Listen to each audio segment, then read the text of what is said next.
الحمد لله رب العالمين والصلاة والسلام على خاتم الأنبياء والمرسلين وعلى آله وأصحابه الراشدين المهديين.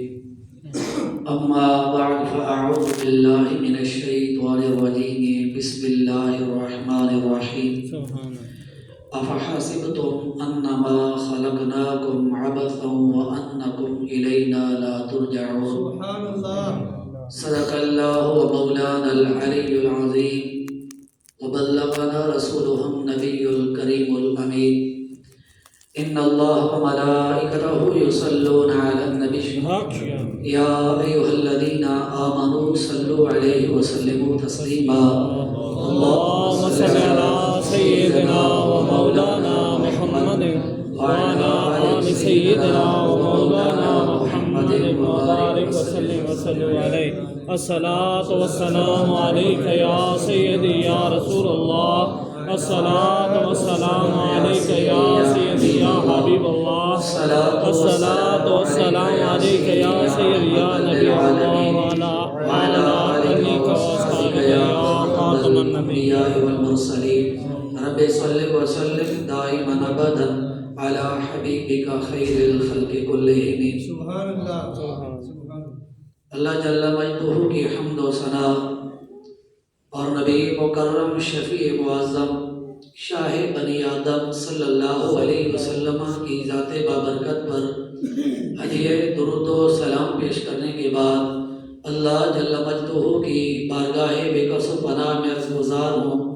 رب کعبہ میری زبان پر کلمت الحق جاری فرمائے اور ہم سب کی حاضری کو اپنی پاک بارگاہ میں قبول فرما کر ہمارے لیے، ہمارے گھر والوں، اساتذہ، پیر و مرشد اور بالخصوص ان مرحوموں مغفور کے لیے باعث نجات بنائے. قبل اس کے کہ میں بیان کی طرف آؤں، ایک عرض ہے کہ یہ بکھرا نظام اگر ختم کر کے تھوڑا ہم قریب ہو جائیں نا، اصل میں باہر سے کوئی آئے گا تو وہ یوں سمجھے گا کہ شاید آپس میں ناراض ہوئے بیٹھے، تو قریب ہوں گے تو یہ لگے گا کہ ماشاءاللہ ایک محفل کا ماحول ہے. اللہ تعالیٰ ہم سب کو اس کی تمام برکات نصیب فرمائے. قرآن مجید فرقان حمید کی جس آیت کریمہ کی تلاوت کی، اس میں رب کریم عز و جل نے فرمایا کہ افحسبتم انما خلقناکم عبثا، کیا تم اس گمان کے اندر ہو کہ ہم نے تمہیں بیکار پیدا کیا ہے. وَأَنَّكُمْ إِلَيْنَا لَا تُرْجَعُونَ، اور یہ تمہارا گمان ہے کہ کیا تمہیں ہماری طرف پلٹ کر نہیں آنا. یہاں بنیادی طور پر اس آیت کریمہ کے دو حصے ہیں اور دونوں حصوں کا آپس کے اندر بڑا گہرا تعلق ہے. پہلا حصہ یہ فرماتا ہے کہ رب ڈیوٹی دے رہا ہے کہ تم بیکار پیدا نہیں ہو بلکہ کارآمد ہو. بے شک. اور میرے خیال کے اندر اگر ہم سمجھے نا تو ہم جیسے نکموں کے لیے اس کے اندر بہت بڑی امید بھی ہے. پتہ ہے دنیا کے اندر یہ سمجھا جاتا ہے کہ کام والا وہ بندہ ہے جو کمائی بڑی اچھی کرتا. دنیا کے اندر یہ سمجھا جاتا ہے کہ کام والا وہی ہے دنیا کمانے کے ڈھنگ بڑے اچھے کامتا ہو. جو دنیا کے اندر پھر کام والا سے سمجھا جاتا ہے چکما اچھا دے دیتا ہو، فریب اسے زیادہ آتے ہو، مال اکٹھے کرنے کا فن اس کے پاس زیادہ ہو، ہم سمجھتے ہیں یہ بڑے کام والا ہے. والدین بھی نا اسی بیٹے کو کام والا سمجھتے ہیں جو ان کو کمائی بڑی اچھی کر کے دیتا. اور اگر کمائی اچھی کر کے نہ دینے والا ہو، وہ چاہے جتنا مرضی ذہین ہو، فتین ہو، وہ دین کا چاہے عالم بھی ہو، تو لوگ سمجھتے ہیں نا یہ کام والا نہیں ہے، یہ کام والا نکما ہے، ایک ہی کام پکڑا ہے، بس مسجد میں جانا، مسجد سے واپس آنا. تو رب نے فرمایا نا زمانہ تجھے بیکار کہے بھی صحیح، لیکن میں رب کہتا ہوں ہم نے تجھے بیکار پیدا نہیں کیا. تسلی مل گئی. زمانہ بیکار کہے بھی صحیح، میں نے گھبرانا نہیں، میں بیکار نہیں ہوں، میں کار آمد ہوں. یا اللہ جب کار آمد ہوں تو پھر میری اصل ڈیوٹی کیا ہے جس سے پتہ چلے گا کہ واقعی میں کام والا ہوں اور کام والوں اور نکموں کے درمیان فرق ہو جائے گا. فرمایا یا ایھا الناس اعبدوا ربکم الذی خلقکم. فرمایا اے لوگو اپنے اس رب کی عبادت کرو جس رب نے تمہیں پیدا کیا. بے شک سبحان اگر میں اس کو آسان سبق کی صورت کے اندر ڈالوں تاکہ میرا سبق آسانی سے سمجھ میں آ جائے، تو دیکھیں ایک مثال سے ہم سمجھ لیتے ہیں کہ ہم اپنے پاس دکان میں کسی کو کام پر رکھیں، یا کوئی فیکٹری ہو، کوئی کاروبار ہو، کسی کو کام پر رکھیں اور اس کے ساتھ معاہدہ یہ طے پائے کہ آپ 8 سے 10 گھنٹے یا 12 گھنٹے ڈیوٹی کریں گے، فلاں کام آپ کا ہے. بدلے کے اندر کیا ملے گا؟ رہائش بھی ملے گی، کھانا پینا بھی ملے گا اور منتھلی سیلری بھی آپ کو مل جائے گی. طے ہو گیا. اس کی ریکوائرمنٹ کیا تھی؟ کھانا بھی ملے، اس کے بعد رہائش بھی مل جائے اور مہینے کے بعد کتنی سیلری میری ڈیمانڈ ہے مل جائے. ہم کہیں ٹھیک ہے آپ کی ڈیمانڈ پوری ہے، میری ڈیمانڈ کیا ہے؟ فلاں یہ کام ہے، اتنا ٹائم آپ نے یہ کام ضرور کرنا ہے. اب معاہدہ طے ہونے کے بعد ہو یوں کہ جس کے ساتھ معاہدہ ہو وہ کھانا بھی اسے مل رہا ہو، چائے بھی مل رہی ہو، اس کو رہائش بھی مل رہی ہو، مہینے کے بعد سیلری بھی ملے، لیکن وہ وقت کے ساتھ ساتھ اپنے کام کے اندر ڈنڈی مارنا شروع ہو جائے، ڈیوٹی پوری نہ کرے، جو کام ہے اس کے اندر خیانت شروع ہو جائے. ڈیوٹی 12 گھنٹے تھی، 2 گھنٹے سونے میں گزار دے. ڈیوٹی 12 گھنٹے تھی کھڑا تو لیکن غفلت کے اندر ہو. کام کے دوران کبھی بیٹھنے میں وقت گزار دے، کبھی گپ شپ میں وقت گزار دے، کبھی کہنا وہ ادھر ادھر مصروفیت میں وقت گزار دے. وہاں ہو صحیح، موجود ہو، لیکن اپنی موجودگی کا جو اظہار ہے کام کے ذریعے نہ کر پائے. اپنے ایمان سے بتائیے ایسے بندے کو کیا ہم کام پہ رکھیں؟ اللہ کرے میرا سبق سمجھ میں آئے. بلکہ میرے خیال کے مطابق یوں ہی ہوتا ہے کہ گھر میں اگر ہم مستری لگائیں نا، ایمان کی بات اگر کرے بندہ، تو دن کے اندر وہ روٹی پر بیٹھے تو ہم یہ بھی ٹائم رکھتے ہیں یہ کھانے پہ ٹائم کتنا لگا رہا ہے. اگر وہ سگریٹ پینے والا ہے تو ہم یہ بھی دیکھتے ہیں کہ سگریٹ پینے پہ ٹائم کتنا لگا رہا ہے. وہ چائے پیتا ہے تو ہم کہتے ہیں دن میں کتنا ٹائم اس نے چائے پینے پر وقت لگا دیا. کیوں؟ اس نے دیہڑی بھی مجھ سے لے لی، اس نے میرے ساتھ دیہڑی کا معاملہ کیا، دیہڑی کتنا ٹائم سے لگا رہا ہے. میں کہتا ہوں کہ مجھ سے وہی اپنی مراد لے سکتا ہے، اپنی ڈیمانڈ وہی پوری کر سکتا ہے جو میری ڈیمانڈ پر پورا اترے، جو میرے جو ہے طلب ہے، چاہت ہے، پورا اترے. اگر نہ اترے میں کہتا ہوں تم ذہین ہوگے، کام والے ہوگے، لیکن میرے کام کے نہیں، میں تمہیں فارغ کر رہا ہوں. بلا تشبیہ سمجھانے کے لیے مثال دی تھی. اگر میں سوچوں نا میرے رب نے مجھ سے کیا طلب کیا ہے، رب تعالیٰ نے میری ذمہ داری کیا لگائی ہے، فرمایا یا ایھا الناس اعبدوا ربکم. سبحان اللہ. تمہاری ڈیوٹی یہ ہے، تمہاری ذمہ داری یہ ہے. اب میری طلب بھی تھی. میری طلب کیا تھی؟ میری طلب تھی کہ اللہ تبارک و تعالیٰ مجھے ایک رہنے کا مقام دے دے. میری طلب تھی نا کہ میری ڈیوٹی اگر ہے تو میری طلب مکان ہے. تو رب نے فرمایا واللہ جعل لکم من بیوتکم سکنا وجعل لکم من جلود الانعام بیوتا تستخفونها یوم ظعنکم ویوم اقامتکم. اللہ فرماتا ہے اگر تیری ضرورت مکان ہے میں نے سکون کے لیے، چین کے لیے تجھے مکان عطا کر دیا. دیکھیں نا، سوچے اگر بندہ، اگر میرا گھر نہ ہوتا تو میری زندگی کا کیا بنتا، یا ہمارے گھر نہ ہوتے، رہنے کی جگہ نہ ہوتی، ہماری زندگی کے اندر کبھی سکون نہیں تھا، طلب تھی مکان. رب نے فرمایا اللہ نے تجھے سکون کے لیے مکان عطا کر دیا. آپ ایک بندے کو ضرورت پتہ کیا ہوتی ہے کہ مکان سے تو گھر نہیں نہ بنتا. جب تک اپنے گھر والے نہ ہوں اس وقت مکان ایک بلڈنگ ہے. آپ مارکیٹ میں چلے جائیں، بازار میں بڑی بڑی بلڈنگ ہیں، کبھی ان کو کوئی گھر کہتا ہے؟ گھر کوئی بھی نہیں کہتا، ان کو پلازا کہا جاتا ہے. پلازا کہتے ہیں، بلڈنگ کہتے ہیں، لیکن گھر کوئی نہیں کہتا. لیکن چھوٹی سی جھونپڑی ہو اور اس کے اندر بندہ بیوی بچوں کے ساتھ رہتا ہو، میرے خیال میں لوگ اسے گھر کہتے ہیں. بندے کی ضرورت بن گئی، عمارت تو آ گئی، لیکن عمارت کے اندر سکون تب ہے نا جب اس کے اندر گھر والے ہوں. ایک وقت ہوتا ہے بندہ جوان ہوتا ہے، بندہ کہتا ہے کہ میں نے مکان بنانے ہیں. جب مکان بن جاتے ہیں اب طلب ہوتی ہے کہ اب میں نے شادی کرنی ہے.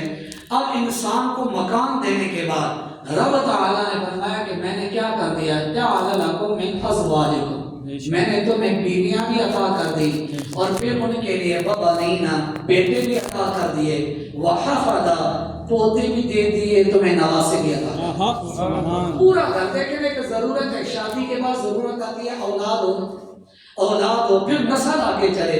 رب نے فرمایا تجھے مکان بھی دے دیا، تیری طلب تھی تجھے بیوی بھی دے دی، تجھے بچے بھی دے دیے۔ یا اللہ گھر بھی بن گیا، بیوی بچے بھی آ گئے، لیکن یہ کھائیں گے کہاں سے؟ کیونکہ ضرورت ہے، انہوں نے کھانا بھی ہے۔ فرمایا وَرَزَقَكُم مِّنَ الطَّيِّبَاتِ، سبحان اللہ جو تجھے ضرورت تھی تجھے رزق بھی دیا اور پاکیزہ رزق عطا کر دیا۔ سبحان اللہ رب تعالیٰ نے دیکھا کیسے پیارے انداز سے فرمایا، فرمایا گھر بھی مل گیا، اور جس کا گھر نہ ہو رب نے فرمایا تجھے آسمان کی صورت میں صاحبان عطا کر دی۔ وَالسَّمَاءَ بِنَاءً، پانی کے لیے انزل من السماء ماء، تجھے پانی بھی عطا کر دیا۔ جو تیری ڈیمانڈ تھی، جو تیرے لیے سکون تھا، جو تیری ضرورت تھی، میں نے ساری پوری کر دی۔ اس کے بعد رب نے کیا فرمایا؟ أَفَبِالْبَاطِلِ يُؤْمِنُونَ وَبِنِعْمَةِ اللَّهِ يَكْفُرُونَ۔ اتنا کچھ لینے کے بعد کیا اب رب کو چھوڑ کر باطل کی طرف جاؤ گے؟ دیکھیں توجہ طلب بات ہے، میری ساری ڈیمانڈ پوری ہے، میری ساری ضروریات پوری ہیں، اور رب نے ایک ہی ڈیوٹی لگائی ہے، یا ایھا الناس اعبدوا ربکم الذی خلقکم۔ سبحان اللہ اب دیکھیں کتنا رب کا کرم ہے، ہم ساری مراعات پوری لے رہے ہیں، لیکن افسوس کیا ہے، رب کی عبادت کے معاملے کے اندر ڈنڈی مار ہے۔ ڈیوٹی ایک ہی ہے، ہمیں ہر چیز کی جو ضرورت تھی وہ پوری ہو گئی، جو طلب تھی رب نے پوری کر دی۔ جو رشتے آج رب سے دور کر رہے ہیں یہ رب نے تو ہمیں دیے ہیں نا، بے شک جن کی وجہ سے رب سے منہ پھیر لیا ہے رب نے ہی تو دیا ہے۔ جس مکان کے اندر کبھی ہم نے نماز ہی نہ پڑھی ہو، اب سوچ رہے ہیں کہ نمازیں تو مسجد کے اندر ہیں، تو میرے محبوب نے فرمایا گھروں کو قبرستان تو نہ بناؤ، بے شک فرائض مسجد میں ادا کرو تو نوافل گھر کے اندر بھی پڑھو۔ بے شک رمضان جاری ہے نا، رمضان کے اندر ہم چاہیں سحری کے وقت کے اندر اٹھتے ہیں، تو اگر مسجد میں نہیں آ سکتے گھر کے اندر 2 رکعت نماز تہجد تو پڑھ ہی سکتے ہیں۔ دیکھیں نا یہ کام تو ہم کر سکتے ہیں، دیکھیں ہمارے لیے آسان ہے، رات کو تراویح مسجد میں ادا کریں، لیکن گھر کے اندر جب جائیں 2 رکعت نفل وہاں بھی تو پڑھے جا سکتے ہیں۔ ہمیں ابھی کہہ رہا ہے کوئی تھوڑی سی ایک عادت بنانے کی دیر ہے، رب کو منانے کے شوق ہونا چاہیے، رب کو منانے کی فکر ہونی چاہیے۔ رب نے ڈیوٹی لگائی ہے، فرمایا لوگوں اپنے رب کی عبادت کرو۔ کس رب کی؟ الذی خلقکم، جس رب نے تمہیں پیدا کیا ہے، والذین من قبلکم، تم سے پہلوں کو بھی پیدا کیا۔ عبادت کرنے کا فائدہ کیا ہوگا؟ لعلکم تتقون، رب فرماتا ہے میں چاہتا ہوں تم عبادت کر کے متقی بن جاؤ، پرہیزگار بن جاؤ۔ سبحان اللہ رب تعالیٰ ہمیں ہی نوازنا چاہتا ہے، لیکن عبادت دے کر بھی ہمیں چمکانا چاہتا ہے، وہ ہمیں ہی سنوارنا چاہتا ہے، ہمیں ہی نکھارنا چاہتا ہے، رب ہمیں ہی بنانا چاہتا ہے۔ رب چاہتا ہے تم عبادت کر کے کیا کرو؟ متقی بن جاؤ، پرہیزگار بن جاؤ۔ دیکھیں کتنی بڑی نافرمانی ہوگی، رب کی ساری نعمتیں ہم کھائیں اور جو ڈیوٹی ہے ہم اس سے دوری اختیار کرتے ہیں۔ ہمارا مقصد ہے نا یار، ہم دنیا کے اندر آئے، ہماری ڈیوٹی دی گئی ہے۔ دنیا یہ تھوڑی ہے کہ بس کھیلنے کا نام ہے، موج مستی کا نام ہے۔ اصل میں ہم سمجھتے ہیں کہ دنیا صرف کمائی کا نام ہے، دنیا صرف کھانے پینے کا نام ہے، دنیا صرف معاشرے کے اندر اپنا نام، اپنے نام کا سکہ چمکانے کا نام ہے۔ کسی نے سمجھا دنیا صرف کھیلنے کا نام ہے، کسی نے سمجھا صرف اپنے گہنا و شہرت کمانے کا نام ہے۔ معاذ اللہ کوئی سمجھتا ہے کہ گناہ کر کے لوگوں کا مال تباہ کر کے مال لوٹنے کا نام ہے، اپنی جائیداد بنانے کا نام ہے۔ رب نے فرمایا نہیں، دنیا اس بات کا نام نہیں ہے، دنیا ہے رب کو منانے کا نام۔ واہ سبحان اللہ رب نے خود قرآن میں فرمایا اِنَّا جَعَلْنَا مَا عَلَى الْأَرْضِ زِینَةً لَهَا لِنَبْلُوَهُمْ أَیُّهُمْ أَحْسَنُ عَمَلًا۔ اللہ فرماتا ہے ہم نے جو زمین میں یہ بہاریں دی ہیں نا، یہ جو زینت دی، یہ رونق دی، تجھے گھر دے دیا، شان و شوکت دے دی، مکان دے دیے، زیبائش دے دی، بڑی بڑی عطائیں کر دی، یہ رونقیں دے دی، یہ بہار عطا کر دی، یہ کس نے کی؟ لِنَبْلُوَهُمْ أَیُّهُمْ أَحْسَنُ عَمَلًا۔ اللہ فرماتا ہے سارا کچھ اس لیے دیا، ہم آزمانا چاہتے ہیں کون ہے جو دنیا پہ فدا ہوتا ہے اور کون ہے جو رحمان کی عبادت کرتا ہے۔ سبحان اللہ لِنَبْلُوَهُمْ أَیُّهُمْ أَحْسَنُ عَمَلًا، مجھے مال دے کر آزمایا گیا ہے، مجھے بیوی بچے دے کر آزمایا گیا ہے، مجھے مکان دے کر آزمایا گیا ہے، مجھے عزت دے کر شہرت دے کر آزمایا گیا ہے۔ آزمائش کیا ہے؟ یہ نہ ہو کاروبار میں جا کر رب کو بھولتے ہیں یا رب کا شکر ادا کرتے ہیں۔ ذہن کے اندر ہوتا ہے کاروبار میں یوں مگن ہوئی، ادھر نماز کھڑی ہوئی ہے، جماعت کھڑی ہے، لیکن موج مستی کے اندر پرواہ کوئی اسی دھن کے اندر لگی ہوئی ہیں۔ زمینداروں کے ایام آتے ہیں زمینوں کے، نمازیں بلکہ بالوں کا جمعہ تک چھوڑ دیتے ہیں۔ کیوں جی؟ وہ کیا کریں؟ فصل میں اچھا بعض اوقات جب ہم کسی کو کہتے ہیں کہ یار نماز کے لیے آؤ، تو آگے سے جواب ملتا ہے جی رزق سنبھالنا بھی تو اللہ کی عبادت ہے۔ یار یہ عجیب بات ہے، آپ کتنے بڑے فقیر بن گئے ہو جا کر یہی بات آپ بتاتے پھرتے ہو کہ جی وہاں سنبھالنا ہے، وہ عبادت آپ کو یاد ہے، لیکن رب نے یہ نہیں فرمایا کہ رزق کھاؤ اور میری بارگاہ میں سجدہ بھی کرو۔ دیکھتے نہیں ہیں یار میرے محبوب کریم صلی اللہ علیہ وسلم کتنی عبادت کرتے تھے۔ رب نے فرمایا قم اللیل الا قلیلا نصفہ او انقص۔ رب نے فرمایا نہیں کہ اے جرمٹ مارنے والے، اللہ میرے رب کا کیسا پیارا ہے، یا ایھا المزمل۔ قرآن جو ہے نا اصل کے اندر یہ بڑا قریب کرتا ہے۔ میں اکثر کہتا ہوں کہ قرآن کا جو مطلب ہے اگر سمجھے نا، وہ مطلب یہ ہے حضور کی بارگاہ میں جائیں، یہاں سے رب کی معرفت حاصل کریں۔ اللہ صحیح بات، مطلب یہ ہے۔ اچھا قرآن ہوگا یہ کیسے؟ میں کہتا ہوں قرآن کا مطلب سمجھ جائیں۔ رب نے کیا فرمایا؟ کتاب انزلناہ الیک، ہم نے قرآن آپ کی طرف اتارا ہے، لتخرج الناس من الظلمات الی النور۔ اے پیارے ہم نے آپ کو قرآن دیا ہے، آپ کو کیوں دیا ہے؟ لوگ آپ کے پاس آئیں گے، آپ اندھیروں سے نور کی طرف لے کر جائیں گے۔ سبحان اللہ۔ یہاں بات سمجھنے والی ہے، قرآن میں نہیں پڑھ سکتا ہوں، عرب تھے، میں آسان کر دیتا ہوں تاکہ سبق آسان ہو جائے۔ قرآن اجمیوں کے پاس تو نہیں نہ آیا تھا، اللہ کا سمجھ میں آ جائے۔ قرآن ان کے پاس آیا تھا جو فصیح بھی تھے، بلیغ بھی تھے، علماء تشریف فرمائے، عربی کے ماہرین تھے۔ اس وقت سکہ عربی کے اندر ان کا ہی بیٹھتا تھا۔ لیکن مزے کی بات پتہ کیا ہے؟ کسی نے یہ دعویٰ نہیں کیا قرآن عربی میں ہے، صحبت کی کیا ضرورت ہے؟ پتہ نہیں میں سمجھا سکا یا نہیں سمجھا۔ کسی نے یہ دعویٰ نہیں کیا صحبت کی کیا ضرورت ہے، قرآن عربی کے اندر ہے، عربی میں بھی جانتا ہوں، اپنی مرضی سے میں ہی سمجھ جاؤں گا۔ لیکن وہ جانتے تھے سب کچھ کتابیں نہیں دیتی، صحبت بھی دیتی ہے۔ بے شک سبحان اللہ۔ اچھا میں اور آسان کر دیتا ہوں میرا سبق تاکہ مزید آسان ہو جائے۔ یہ بتائیں انبیاء اور مرسلین کی تعداد کتنی ہے؟ آسان سوال ہے، کم ہے، 1,24,000 ایسا ہی ہے؟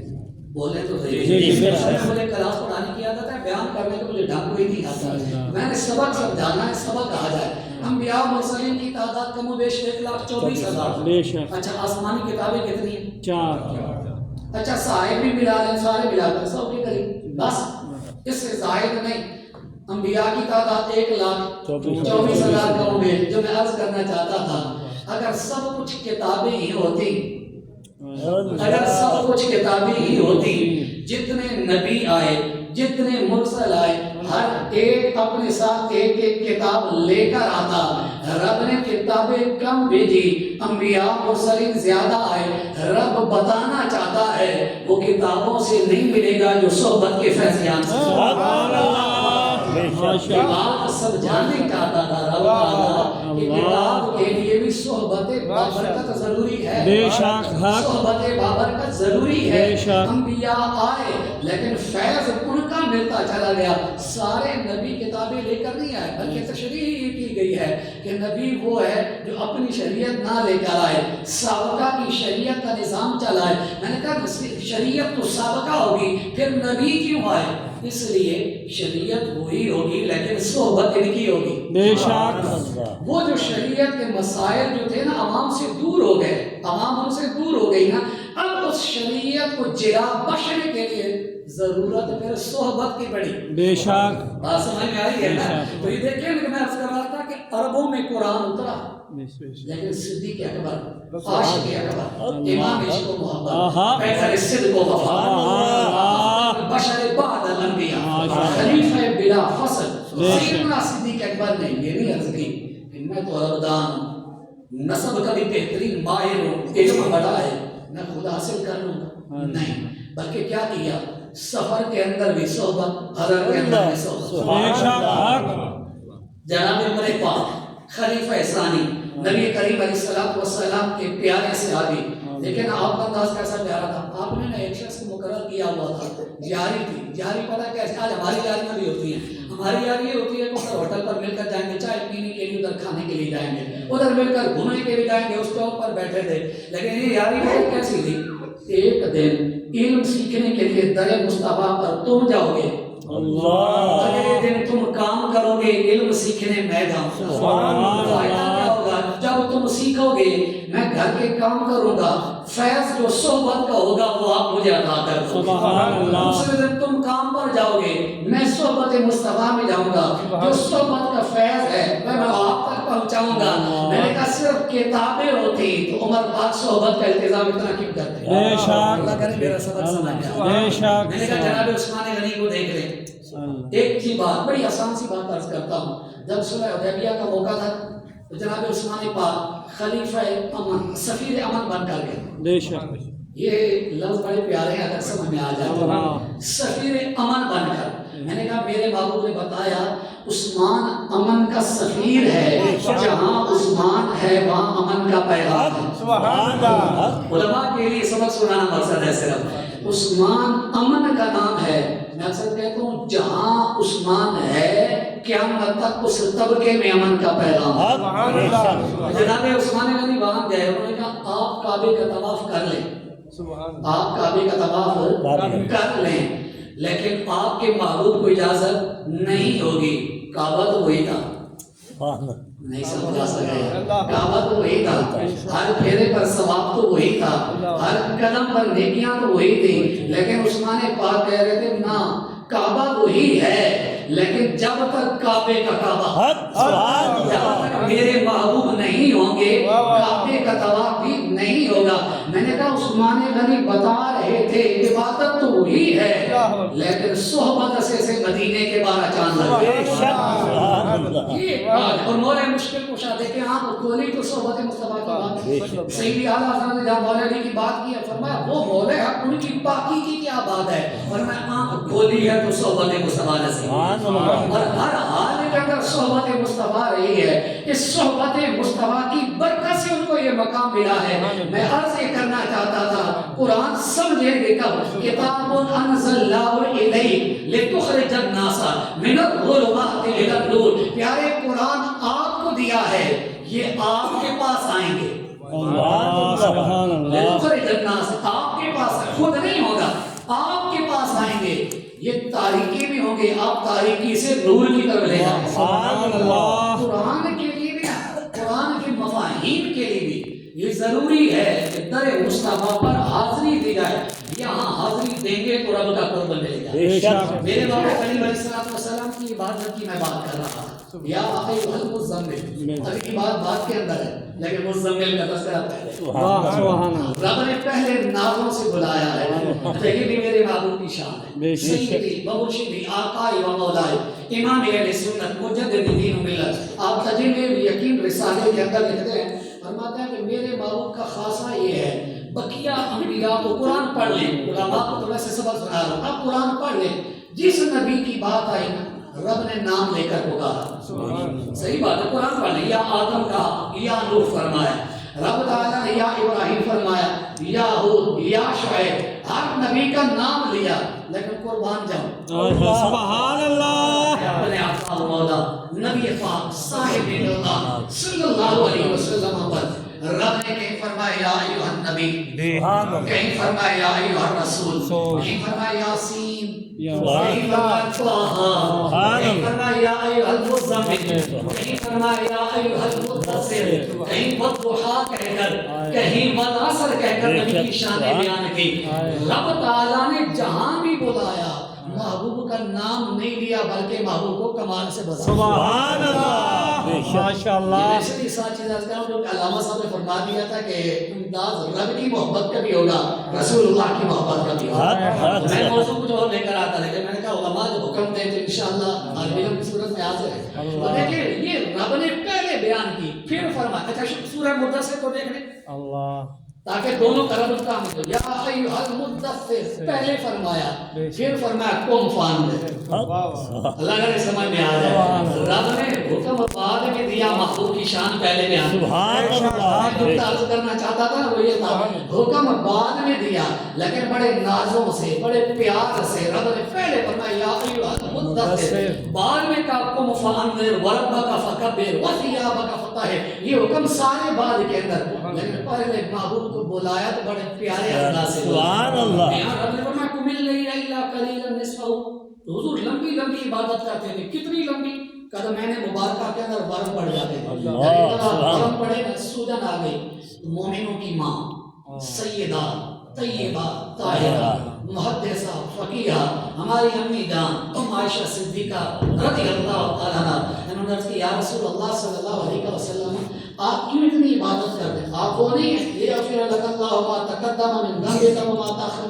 آپ کے صدقے سے اللہ نے آپ کے اگلوں کے بھی معاف کر دیے, ان کو بھی معاف کر دیا. اچھا یہ آیت بھی بڑی پیاری ہے, یہ آیت بھی بڑی پیاری. جب یہ آیت نازل ہوئی نا تو صحابہ نے عرض کیا حضور آپ کے ساتھ رب نے جو کرنا تھا آپ کا تو بیان کر دیا. بات بڑی مزے کی ہے. حضور آپ کا انجام تو رب نے بیان کر دیا, حضور ہمارا کیا بنے گا؟ سبحان اللہ. آپ کا تو ہو گیا سارا, ہمارا کیا بنے گا؟ اسی صورت کے اندر آگے یہاں پر آپ کا بھی بن جائے گا. لیکن المؤمنین والمؤمنات جنات تجری من تحتها الانہار. نبی کا بھی انجام بیان کر دیا, مومنوں کا انجام بھی بیان کر دیا. سبحان اللہ. یار حضور کے صدقے ہمارے تو یہ شان ہے نا, حضور کے صدقے کو ہماری حضور کی شان تو ہے ہی صحیح نا. حضور کا کل کیا ہوگا رب نے ہمیں بھی بیان کر دیا, ہمارا کل کیا ہوگا. حضور کا تو کل ہوگا ہی صحیح نا, لیکن میرا کل پتہ ہے کیسا ہے؟ 28واں پارہ بالکل آخر کو رب نے پتہ کیا فرمایا, یوم لا یخزی اللہ النبی والذین آمنوا معہ. سبحان اللہ. رب نے پتہ نبی کے لڑ لگ جاؤ, ان کے قدم میں جھک جاؤ, اس خاک پر قربان ہو جاؤ جہاں میرے محبوب کی سواریاں چلی. بلکہ میرا ذوق یہ کہتا ہے کہ میرے محبوب کی سواریوں نے جہاں بولے مبارکہ کیا ہے, کیونکہ میری تربیت احمد رضا کے در سے ہوئی. حضور کی سواریوں نے جہاں بولے مبارکہ کیا ہے نا, وہاں وہ خاک پر بھی اپنی کروڑوں عزتیں قربان. اچھا کوئی شاید ذہن میں آ سکتا تھا کہ مولانا صاحب نے کہ جوش خطابت میں تو نہیں بات کر دی. نہیں, میں نے نہیں کی. دربار مصطفیٰ کے شاعر ہیں حضرت عبداللہ بن رواحہ رضی اللہ عنہ, انہوں نے یہ جملے کہے تھے. ایک طرف انسان تھا, اشرف المخلوقات تھا, لیکن نبی کریم علیہ السلام کی سواری گزری نا تو گرد اڑی, اس نے ناک پر ہاتھ رکھا. اب صحابی بولے واللہ لحمار رسول اللہ صلی اللہ علیہ وسلم اطیب ریحا منکا. انہوں نے کہا اللہ کی قسم, حضور ساتھ تھے, اللہ کی قسم جو حضور کی سواری مبارکہ ہے نا, لحمار رسول اللہ صلی اللہ علیہ وسلم اطیب ریحا منکا, تجھ سے خوشبو ان کی پیاری ہے. اچھا ایک میں لفظ اور بھی ہے, ایک میں لفظ پتہ کیا ہے, واللہ لبول حمار رسول اللہ صلی اللہ علیہ وسلم اطیب ریحا منکا. صحابی کہتے ہیں اللہ کی قسم حضور کی سواری کا جو بول مبارکہ ہے, پیشاب مبارکہ ہے, اطیب ریحا منکا, یہ تو جیسے پاکیزہ ہے. بے شک سبحان اللہ. ارے رسالت یا رسول اللہ, ارے رسالت یا رسول اللہ, ارے رسالت یا رسول اللہ. میں عرض کر رہا تھا کہ یہ حضور کو جب اعزاز مل گیا نا تو اب حضور کے صدقے میں مومنوں کو کیا ملا؟ اللہ فرمائے یوم لا یخزی اللہ النبی والذین آمنوا معہ. فرمایا وہ قیامت کا دن وہ ہوگا جس دن اللہ نہ تو اپنے نبی کو چھوڑے گا نہ نبی کی امت کو رسوا کرے گا. سبحان اللہ. ہمارے یہاں یہ ترجمہ کیا جاتا ہے نہ نبی کو چھوڑے گا نہ نبی کی امت کو رسوا کرے گا. کیوں نہیں کرے گا؟ کیونکہ انہوں نے کلمہ پڑھا ہے میرے مصطفیٰ کریم علیہ بے شک سبحان. عائشہ صدیقہ رضی اللہ تعالیٰ عنہا کیا حضور آپ اتنی عبادت یہ ساری آپ کیوں کرتے ہیں؟ آپ کی یہ شان وہ کمال وہ عزت محبوب ہیں آپ رب کے. تو میرے محبوب نے جو جواب دیا بڑے کمال بڑے کمال کا. عبادت کرنی کیوں چاہیے؟ اصل میں یہ ہے نا ہم بتا کیوں عبادت عام طور پر کرتے ہیں. اگر کرتے بھی ہیں نمازیں پڑھتے ہیں کیا کریں فرض ہے مجبوری ہے, یا یہ ذہن ہوتا ہے کہ نمازیں پڑھوں گا قرآن پڑھوں گا روزے رکھوں گا. کیوں نیت یہ نہیں کہ وہ نیت غلط ہے معاذ اللہ, لیکن میں کہہ رہا ہوں عام طور پر نیت کیا ہوتی ہے مجھے جنت مل جائے گی یا جہنم سے پناہ مل جائے گی. لیکن امام نبی فرماتے ہیں اگر طلب ہوگی تو تاجروں کی عبادت ہے. اور اگر ڈر ہوگا تو فرمایا یہ تو غلاموں کی عبادت ہے. آزاد لوگوں کی عبادت کیا ہے؟ فرمایا جو حضور نے فرمایا. سبحان اللہ. حضور نے کیا فرمایا؟ فرمایا اے عائشہ افلا اکون عبدا شکورا. عائشہ میں جنت کی طلب کے لیے تو عبادت نہیں کرتا, میں جہنم سے پناہ مانگنے کے لیے تو عبادت نہیں کرتا, میں تو عبادت کرتا ہوں اپنے رب کا شکر ادا کرنے کے لیے. سبحان اللہ. رمضان کی پرکیف بارے ہیں, کیا خیال ہے اگر یہ نیت بن جائے؟ روزہ تو رکھتا ہی الحمدللہ صرف رب کی توفیق سے ہے. یہ سارا نظام جو نمازیں پڑھتا ہوں رب کی توفیق سے ہے, جو قرآن کی تلاوت کرتا ہوں رب کی توفیق سے ہے. لیکن کیا ہی اچھا ہو جائے ہم یہ نیت کر لیں کہ مولا اتنا کچھ جو تو نے دیا ہے یہ میں اس کا شکر ادا کرنے کے لیے کر رہا ہوں, میں مولا تیری محبت کے اندر یہ کر رہا ہوں. دیکھیں نا حضور علیہ السلام کے در سے سبق ملا. میں نے بات کی تھی نا کہ رب کی محبت بھی ملے گی تو یہاں سے ملے گی. یہ انداز عبادت کا حضور نے دیا, اور میں افلا اکون عبدا شکورا, کہ میں اللہ کا شکر گزار بندہ بنوں. کبھی رب کے بارگاہ میں سجدہ یوں بھی تو کرنا چاہیے, یا اللہ یہ سجدہ جو ہے تیری نعمتوں کے شکر کی صورت کے اندر. اور کتنی نعمتیں دی, ان تعدوا نعمت اللہ لا تحصوها. رب نے کیا فرمایا؟ اگر تم شمار کرنا چاہو نا اللہ کی نعمتوں کو, اتنی دے دی ہیں, اتنی دے دی ہیں, لا تحصوها, جن کو تم کبھی گن نہیں سکتے. اچھا یہاں ایک بات ہے بڑی آسان سی ہے, اللہ کرے سمجھ میں آ جائے. یہ جو نعمتیں دی گئی ہیں نا, یہ نعمتیں یہ مجھے دی گئی, اللہ کرے سمجھ میں آ جائے. رب نے کہا جو تجھے دیا ہے میرے جیسے بندے کو, لا تحصوها, ساری زندگی لگے رہو, ساری کائنات مل جائے کبھی گن نہیں سکتی. میں نے کہا ہم غلام ہیں حضور کے, جو غلاموں کو ملا اس کی گنتی نہیں ہو سکتی, تو یہ آقا کو ملا ہے وہ کیسے ملا جا سکتا؟ سبحان اللہ. ماشاءاللہ.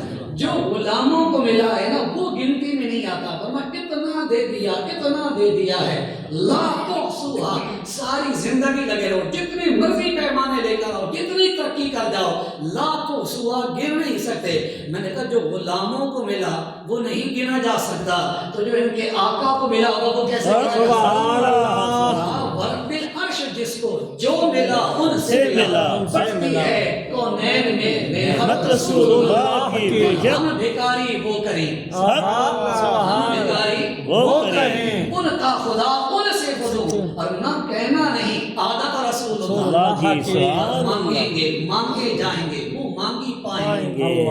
یہ مانگیں گے مانگے جائیں گے, منہ مانگی پائیں گے, کیونکہ سرکار میں نہ لا ہے نہ حاجت اگر کی ہے.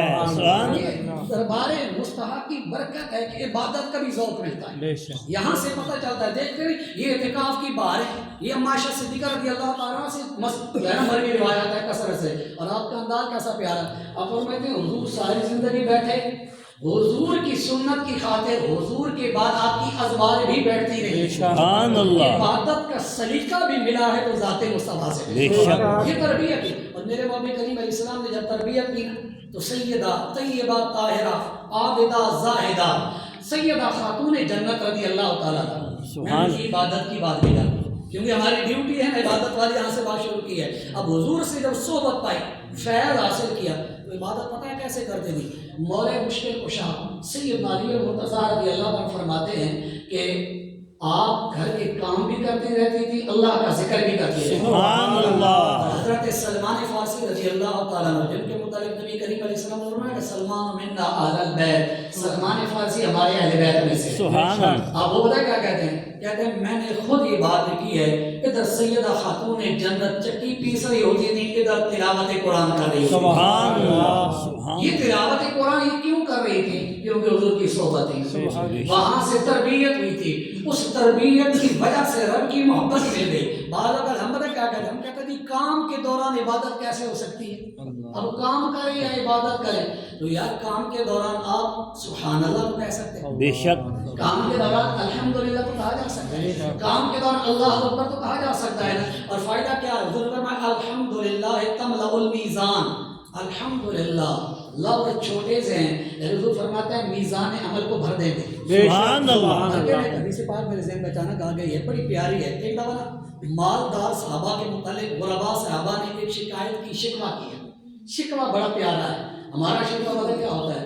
ہم کسی کو عرض کریں گے کہ میرے یار سارا مال اس نے اکٹھا کر لیا ہے، اس نے گاڑی بھی لے لی، اس نے مکان بھی بنا لیا ہے، جائیداد بھی بنا لی ہے، یہ کر لیا وہ کر لیا، لیکن علماء نے مصطفیٰ کچھ اور عرض کرتے ہیں، عرض کرتے ہیں ذهب احد الدثور بالاجور، سبحان اللہ، یا رسول اللہ صلی اللہ علیہ وسلم مالدار لوگ سارا اجر لے گئے۔ شکوہ کیسا پیارا ہے نا، حضور مالدار لوگ سارا اجر لے گئے، کیسے؟ یصلون کما نصلی ویصومون کما نصوم، حضور نمازیں وہ بھی پڑھتے ہیں، نمازیں ہم بھی پڑھتے ہیں، مقابلہ پورا ہے، غفلت کوئی نہیں ہے۔ یہاں سے پتہ چلا کہ نیکیوں میں بھی مقابلہ ہونا چاہیے۔ دنیا کے اندر ہم مقابلہ کرتے ہیں، اچھا سگے بھائی بہن کے ساتھ بھی مقابلہ نہیں چھوڑتے، مال کے اندر، شہرت کے اندر، حسد بھی کرتے ہیں، لیکن رب نے کیا فرمایا؟ ہمارا مقابلہ کدھر ہونا چاہیے؟ فرمایا سارعوا الی مغفرۃ من ربکم وجنۃ، فرمایا اگر مقابلہ کرنا ہے، ایک دوسرے سے آگے جاننا ہے، کس کی طرف؟ گناہ بخشوانے کا مقابلہ کرو، جنت حاصل کرنے کا مقابلہ کرو۔ فاستبقوا الخیرات، خیر کے معاملے میں ایک دوسرے سے آگے بڑھو۔ تو صحابہ نے کہ حضور نمازوں میں برابری ہے، روزے وہ بھی رکھتے ہیں، روزے ہم بھی رکھتے ہیں، ایک فرق ہے۔ فرق کیا ہے؟ وَيَتَصَدَّقُونَ بِفُضُولِ أَمْوَالِهِمْ، یا رسول اللہ صلی اللہ علیہ وسلم یہاں تو برابری ہو جاتی ہے، ہم غریب ہیں، ان کے پاس مال ہے، وہ صدقہ کر کے آگے چلے جاتے ہیں۔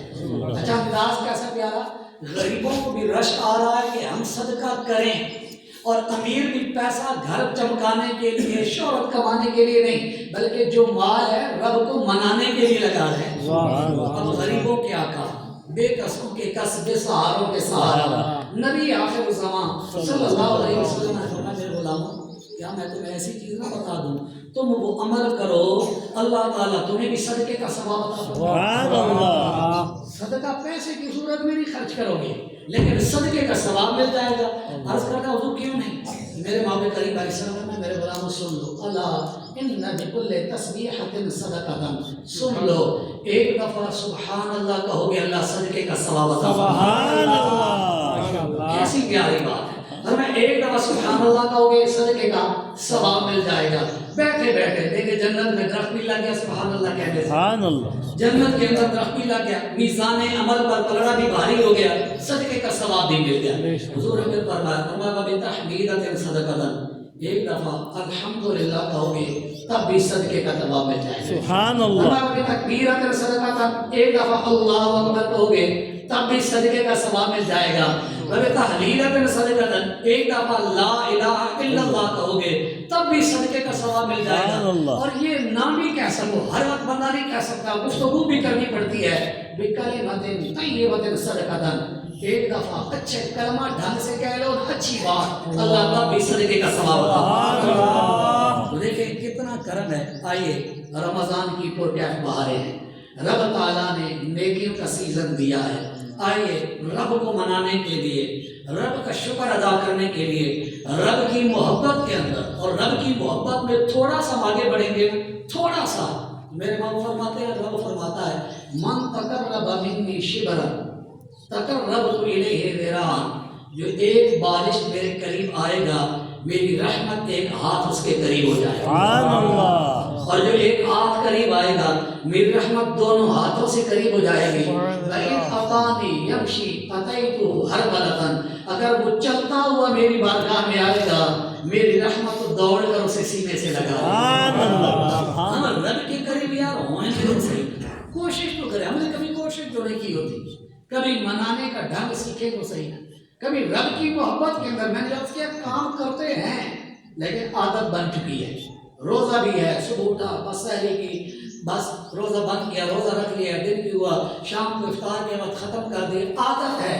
کبھی تصور جمایا ہو کہ عادت سے نکل کر رب کی محبت میں روزہ رکھوں، ٹھیک ہے، عادت سے نہ نکلے۔ نمازیں میری عادت ہے، الحمدللہ تربیت ہوتی ہے، بندہ پڑھتا رہتا ہے، لیکن یہاں سے پوچھیں کبھی محبت کی خاطر بھی یہ ذہن بنا کہ یہ نماز، یہ سجدہ صرف کس کے لیے؟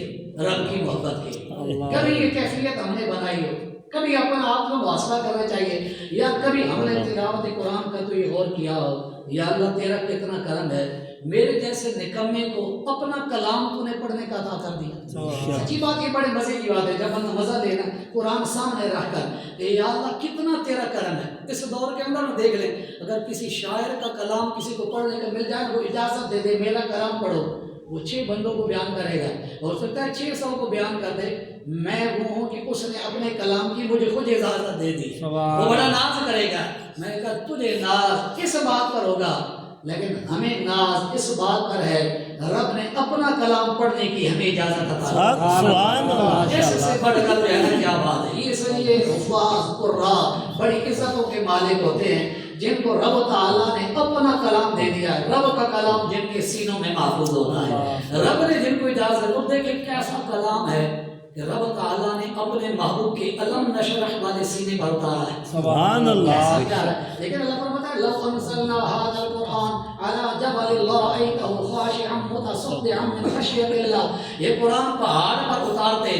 وہ خوف خدا سے ریزہ ریزہ ہو جاتا، لیکن سینے مصطفیٰ کتنا مضبوط ہے، بے شک، سبحان اللہ، دیکھیں نا بے مثل ہوا یا کوئی نہ ہوا، بے شک، یہ مثل ہوا پہاڑ نے قبول نہ کیا لیکن میرے محبوب کے سینے نے قبول کر لیا، اور میرے کیا ساتھ قرآن عظیم معجزہ ہے، میرے محبوب ہر سال رمضان کے اندر جبریل کے ساتھ دور کیا کرتے ہیں، سبحان اللہ، قرآن کھول کر یہ تصور جمائیں تو صحیح ہے، جب میرے محبوب کریم علیہ السلام نے جس سال دنیا فانی سے آپ نے رخصت کی وصال ظاہری فرمایا، اس سال حضور نے رمضان کے اندر جبریل امین کے ساتھ 2 مرتبہ دور کیا، سبحان اللہ، اور یہ تصور جما کر جب ہم کریں گے نا پھر یہ قرآن ہمیں لذت دے گا، لیکن پڑھیں گے کیسے؟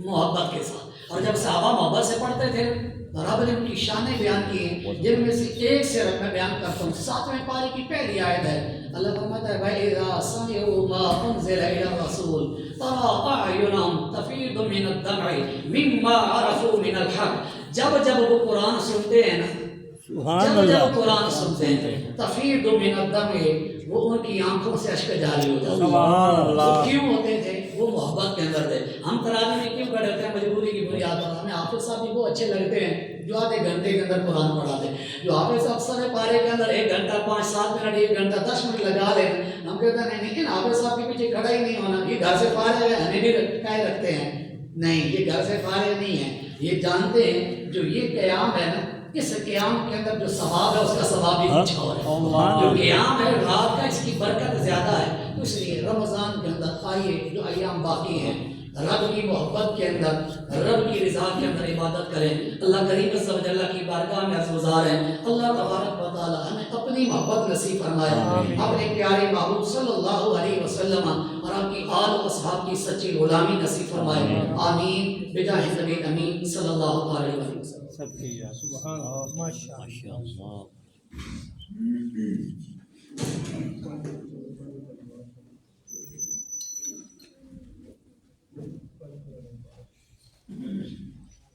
ماشاءاللہ، سبحان اللہ، اللہ تعالی حضرت علامہ مولانا مفتی حبیب سلطان المدنی کی حاضری کو اپنی برگاہ علم عزت میں قبول و منظور فرمائے، اور اللہ تعالی ان کے کہے ہوئے ایک ایک لفظ پر عمل کرنے کی ہمت، توفیق اور استطاعت نصیب فرمائے۔ انہوں نے مجھ سے پہلے ہی وقت لیا تھا کیونکہ یہ قرآن پاک بھی سنا رہے ہیں، تو انہوں نے کہا تھا کہ جیسے ہی میری تقریر ختم ہو مجھے اجازت دیجیے گا، تو اللہ تعالیٰ ان کی حاضری کو قبول فرمائے۔ اب میں اور یہ بھی ایک ہے کہ جب ہم نعرہ لگاتے ہیں تو نعرہ اللہ کے نام کا، رسول اللہ کے نام کا ہوتا ہے، مگر خوش علماء ہوتے ہیں، بے شک، یہ وہ اللہ کے دوست ہیں کہ ذکر اس کے یار کا ہو اور وہ خوش ہوتے ہیں۔ ایک بار نعرہ لگائیے، نعرہ تکبیر، اللہ اکبر، نعرہ تکبیر، اللہ اکبر، نعرہ رسالت، یا رسول اللہ، نعرہ رسالت، یا رسول اللہ، نعرہ تاکید، حق چاہیا، نعرہ تاکید، حق چاہیا، نعرہ حیدری، یا علی، تاجدار ختم نبوت، زندہ باد، زندہ باد، زندہ باد، تاجدار ختم نبوت، زندہ باد، زندہ باد، زندہ باد، تاجدار ختم نبوت۔ زندہ باد، زندہ باد، زندہ باد۔ اب میں راولپنڈی برادر محترم حضرت علامہ مولانا مفتی محمد صدیق سعدی صاحب تشریف لائے ہیں، ان کو خوش آمدید بھی کہوں گا۔ اللہ تعالیٰ ان کا آنا اپنی پاک بارگاہ میں قبول و منظور فرمائے، آمین۔ اور اب میں بلا تاخیر آخری خطاب کی طرف گامزن ہوں۔ میں تشریف کے لیے دعوت دوں گا مفتی محمد صدیق سعدی صاحب سے کہ وہ تشریف لائیں اور اپنے خطاب ذی شان سے ہمارے قلوب کو مزین کریں۔